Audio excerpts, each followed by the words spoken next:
The gifted brain. Advances in medical and scientific technology have made it possible to see the brain like never before. MRI, CT scans, and a new variation of MRI called diffusion tensor imaging, DTI, have made it possible not only to look at a functioning brain, but also map the neural wiring.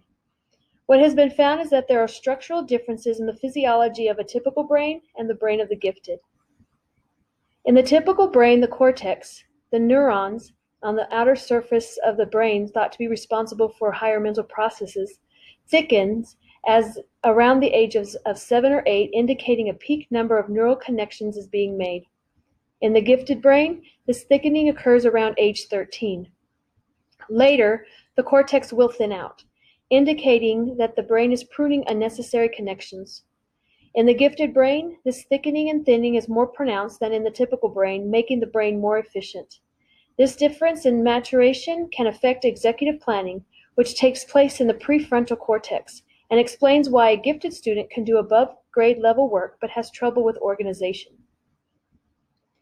DTI imaging has also shown that the neural wiring insulation, myelin, is an important indicator in intelligence.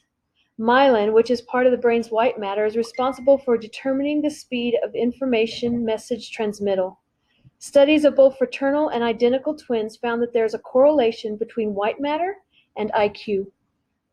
These studies also suggest that the structural differences are genetically determined. However, the amount of genetic influence varies by area of the brain. In a study from the UC Irvine College of Medicine, intelligence is also related to the amount of gray matter in the specific areas of brain. This means that both white matter and gray matter are related to intelligence. These physiological differences create cognitive differences in gifted children. Gifted children show earlier than normal abilities to see patterns, solve problems, and use higher order thinking. However, their asynchronous development can also mean that their organization and planning skills, social skills, or even physical abilities may lag behind their age peers. They may be able to think abstractly and metacognitively, but may struggle with how to use or communicate their thinking. Understanding the complexity of the gifted brain and the asynchronous development helps explain why even if the brain has the architecture to indicate high intelligence, this does not guarantee high achievement. Achievement is when a goal or standard is accomplished.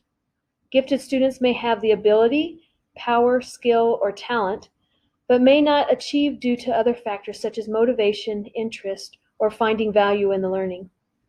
In the end, the gifted brain is different. However, these differences only provide the potential to be gifted. According to the National Association of Gifted Children, children with gifted potential are still in need of a rich and appropriate environment in which to grow.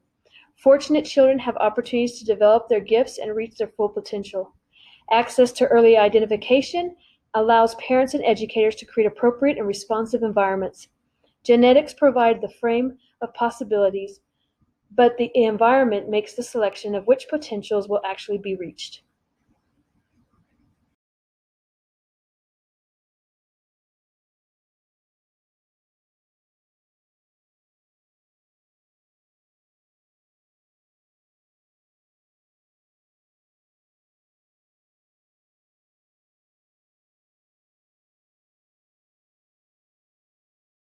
Created using Powtoon.